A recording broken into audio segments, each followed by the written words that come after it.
오늘은 퇴직을 앞둔 분들에게 드릴 말씀입니다. 퇴직을 하기 전에 꼭 준비해야 하는 것이 있습니다. 퇴직을 하기 전에 증권사 IRP 계좌 3개를 꼭 개설하십시오. 퇴직을 하고 나면 증권사 IRP 계좌는 신규로 개설을 할 수 없습니다. 연금저축계좌는 퇴직 후에도 필요할 때는 언제든지 개설이 가능합니다. 발행어음을 개설할 수 있는 대형 증권사 4개사가 있습니다. 미래에셋증권, 한국투자증권, NH투자증권, KB투자증권입니다. 이들 대형 증권사는 IRP 가입자도 많은 반면에 많은 저축은행과 연계되어 있어 높은 금리의 저축은행 정기예금에 가입할 수 있습니다. 퇴직금이 들어있는 IRP 계좌를 포함하여 이 4개사 중에서 1개 또는 2개 증권사의 IRP 계좌 개설을 권합니다. 그리고 중형 증권사에서 1개나 2개 증권사 개설을 권합니다. 중형 증권사에서 운용하는 저축은행 정기예금 금리가 대형 증권사보다 높을 때가 자주 있습니다. 제가 가입한 저축은행 정기예금은 마지막에 소개하도록 하겠습니다. IRP 계좌, 즉 퇴직연금 계좌의 장단점에 대해 말씀드리겠습니다. IRP 계좌에서는 일반 펀드, ETF는 물론 연금저축에서는 할 수 없는 정기예금 가입과 국채 매수가 가능합니다. 특히 저축은행은 일반 계좌에서의 5천만원 예금자 보호와는 별도로 IRP 계좌에서 5천만원 예금자 보호를 받을 수가 있습니다. 한 저축은행당 모두 1억 원의 예금자 보호를 받게 되는 셈입니다. IRP 계좌에는 퇴직 후에도 매년 1,800만 원까지 납입이 가능합니다. 그리고 ISA, 즉 개인종합자산관리계좌 만기 금액을 IRP 계좌로 이체할 수 있습니다. 퇴직 후에 현금 자산을 연금 자산으로 전환하고자 할 때 유용하게 활용하실 수가 있습니다. 단 두 경우 모두 IRP 계좌에서 연금 수령을 시작해버리면 1,800만 원 납입도 더 이상 안 되고 ISA 만기 금액도 이체할 수 없으니 조심하셔야 합니다. 한번 IRP 계좌에 납입한 금액은 만 55세 이후에 연금 수령한도 내에서만 수령이 가능합니다. IRP 계좌에 세액공제를 받지 않고 납입한 원금에 대해서는 비과세이기는 하나 연금저축계좌만큼 출금이 그리 용이하지는 않습니다. 그러나 만 65세가 되면 이러한 연금 수령한도는 없어집니다. 이때부터는 평소에는 절세용으로 필요할 때는 언제든 목돈으로도 활용이 가능하게 됩니다. 그리고 연금 수령한도는 실제 연금을 수령하지 않더라도 만 55세부터는 매년 자동적으로 늘어납니다. 연금 수령한도를 늘리려는 목적으로 IRP 계좌에서 굳이 일찍 연금 수령을 시작할 필요는 없습니다. 다만 퇴직금에 대한 퇴직소득세 40% 감면을 받으려면 실제 연금 수령 기간이 10년을 경과하여야 합니다. 앞서도 말씀드렸지만 3개 증권사의 IRP 계좌를 만들어서 1개는 퇴직금 IRP 계좌로 나머지 2개는 현금 자산을 연금 자산으로 전환하는 용도로 활용하시면 되겠습니다. 다음은 연금저축계좌의 장단점에 대해 말씀드리겠습니다. IRP 계좌에 비해 많은 장점에도 불구하고 연금저축을 주저하게 하는 가장 큰 단점은 저축은행 정기예금 예치를 할 수 없다는 것입니다.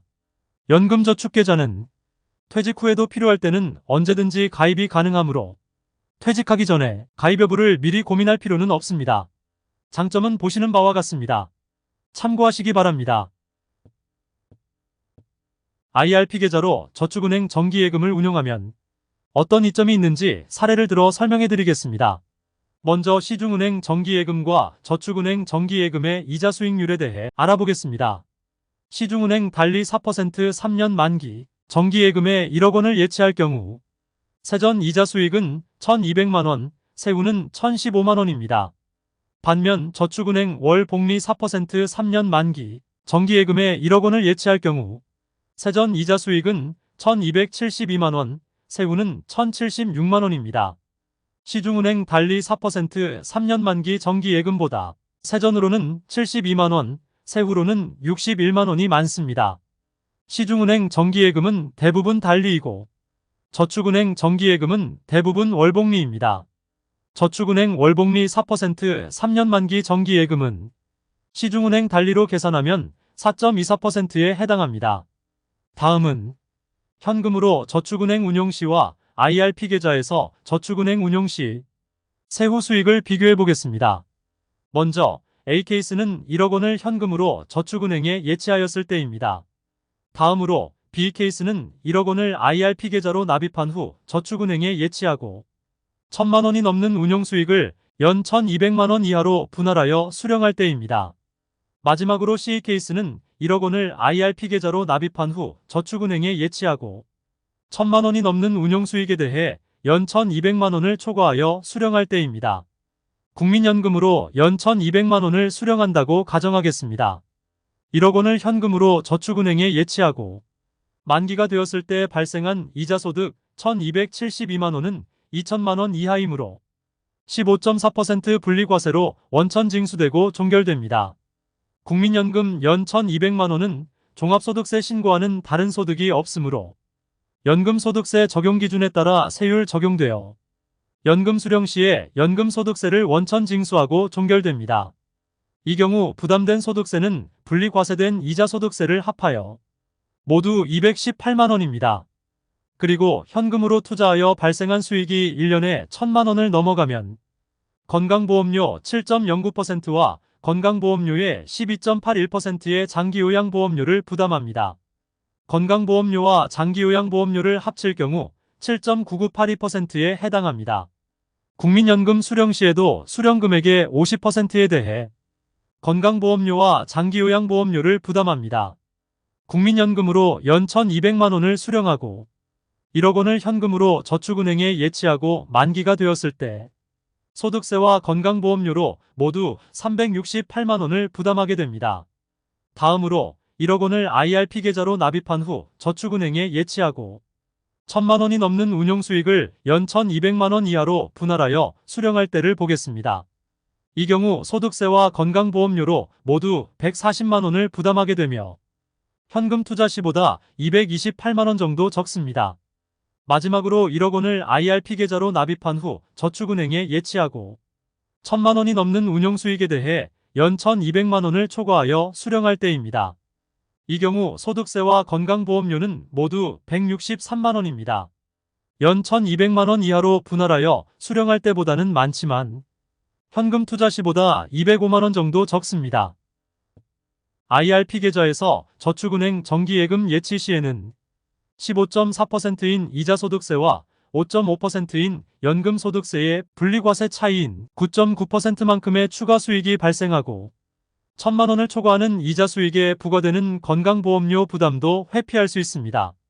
현금 자산이 많아 연 이자 수익이 통상적으로 1,000만 원을 넘어가는 분들께서는 IRP 계좌를 활용하여 현금 자산을 연금 자산으로 전환하시기를 적극 권합니다. 다음은 퇴직 후에 IRP 계좌를 활용하여 연금 자산을 늘리는 방법을 소개하겠습니다. 많이들 알고 계시리라 생각합니다. 현금 여유가 되는 대로 매년 1,800만 원씩 IRP 계좌에 납입합니다. 그리고 ISA 계좌, 즉 개인종합자산관리 계좌에 매년 2,000만 원을 납입합니다. 3년 후 ISA 계좌 만기 금액을 IRP 계좌로 이체합니다. 이렇게 하면 3년이면 1억 1,400만 원 정도의 연금 자산을 늘릴 수가 있습니다. 가족 계좌를 활용하면 더 많은 금액을 연금 자산화할 수 있습니다. 불확실성의 시대에는 저축은행 예금만큼 안전한 투자는 없습니다. 퇴직 이후에는 위험이 큰 투자는 더더욱 금물입니다. 다음은 퇴직금 IRP 계좌와 매년 1,800만 원 납입 IRP 계좌에 대한 운용 방법입니다. 퇴직금 IRP 계좌는 만 55세 이상이신 분들은 퇴직하고 그 다음 달부터 바로 소액에 대해 연금 수령을 시작하기를 권합니다. 10년간은 소액에 대해 30% 감면을 받고 10년 기간을 충족하고 나면 더 많은 금액에 대해 40% 감면을 받을 수가 있게 됩니다. 그리고 나머지 2개 IRP 계좌는 매년 1,800만 원을 납입하는 용도로 활용하시기 바랍니다. 매년 1,800만 원 납입하는 2개 IRP 계좌는 연금 수령을 하지 말고 연금 자산을 늘리는 계좌로 활용하시면 되겠습니다. 마지막으로 제가 IRP 계좌로 저축은행 정기예금에 예치한 사례를 소개해드리겠습니다. 2022년 11월 초에 예치한 것으로 처음 것은 월복리 6.5% 3년 만기 정기예금입니다. 두 번째 것은 월복리 6.1% 5년 만기 정기예금, 그리고 세 번째 것은 월복리 6.3% 3년 만기 정기예금입니다. 오늘은 퇴직을 하기 전에 꼭 하고 퇴직해야 할 것에 대해 알아보았습니다. 자료가 유익하셨다면 구독, 좋아요 부탁드립니다. 시청해주셔서 감사합니다.